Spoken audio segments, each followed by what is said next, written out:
3월의 하순을 지나는 사랑하는 성도님들의 일상이 주님의 잠잠한 임재하심으로 평안하시기를 빕니다. 수요 묵상으로 말씀을 나누기 시작한 지 2년이 지났습니다. 6명의 사역자들이 돌아가면서 매주 수요일마다 5분에서 8분가량의 묵상을 나누어 왔습니다. 너무나 많은 설교자들의 설교가 인터넷에 차고 넘칩니다. 교회를 가지 않아도 설교와 찬양과 멋진 강연들로 우리의 영적 필요는 다 채우치고도 넘칠 듯 합니다. 그런데 우리는 이렇게 짧은 5, 6분가량의 묵상을 2년을 넘게 보내고 있습니다. 우리 사역자들의 나눔이 그 어떤 1등 강사와 목사님의 말씀보다 소중한 것은 우리는 아는 사람이기 때문입니다. 우리는 함께 시간을 보내고 한 공간에서 숨을 쉬며 어려운 코로나 시대를 지내온 전후이고 아픔과 슬픔과 인생의 무게를 나누어 질 수 있는 한 몸이며 한 상에 둘러앉아 먹고 마셨던 가족이기 때문입니다. 우리는 말 한마디, 짧은 눈빛으로 마음을 전할 수 있고 말없는 토닥거림만으로도 위로할 수 있습니다. 우리는 그런 사랑의 끈, 밥의 끈, 시간의 끈, 공간의 끈으로 묶여있는 사람들입니다. 우리는 예수님과 함께 살아가고 있는 예수님의 몸된 교회입니다. 오늘 아침 요한복음 18장에서 베드로가 당신도 예수와 함께 동산에 있는 것을 내가 봤다라고 말하는 사람 앞에서 예수님을 부인하는 장면을 읽었습니다.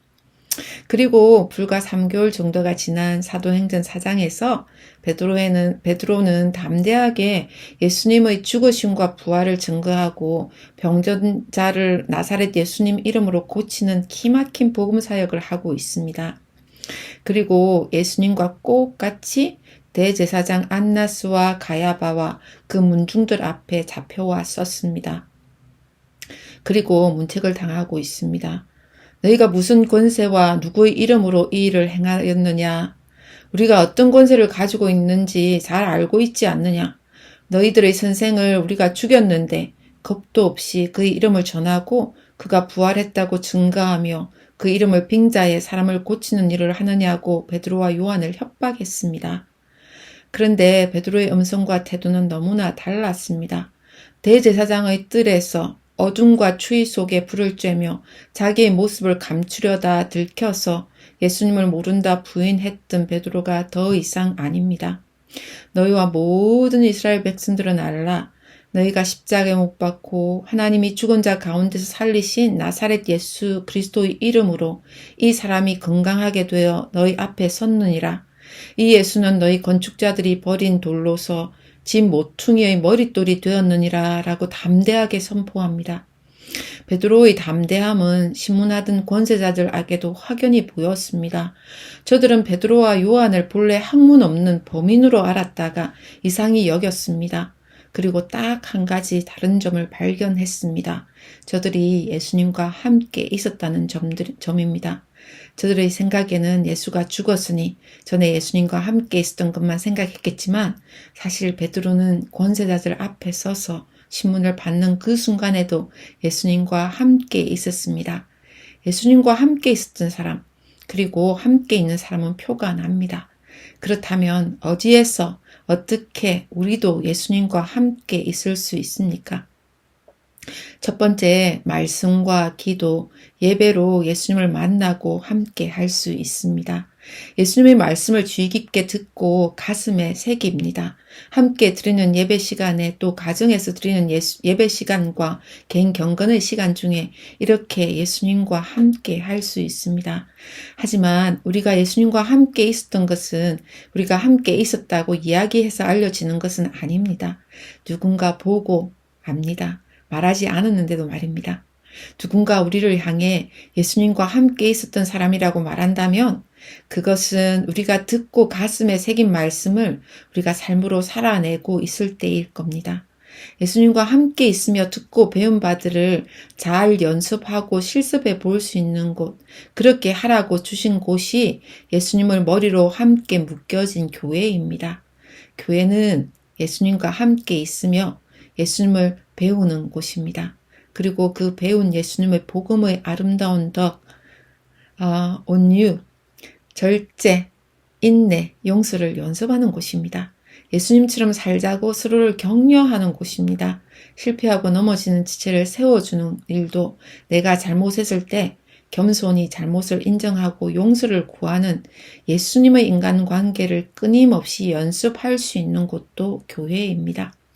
그리고 우리가 복음을 잊고 세상 속으로 빛과 소금이 되어 나가기 전에 우리 영적 전투복과 무기를 점검하고 마음 자세를 새롭게 해 사기를 북돋우는 곳입니다.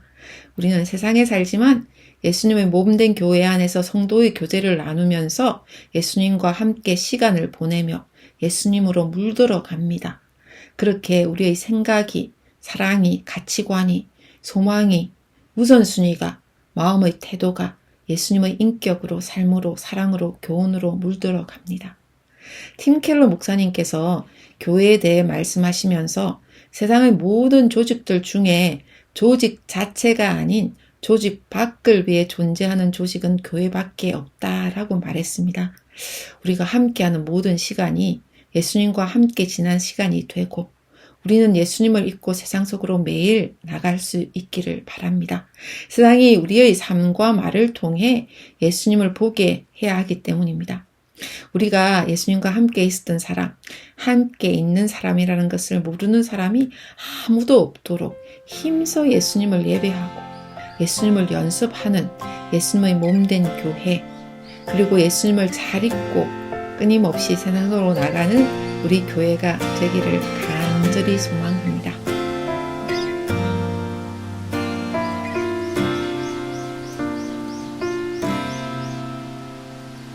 우리는 주의 움직이는 교회, 이곳은 주님을 위한 자리. 내가 기도하는 모든 땅 위에서 하나님 예배받을 그날을 고대하네. 우리는 주의 움직이는 교회, 이곳은 주님을 위한 자리. 내가 기도하는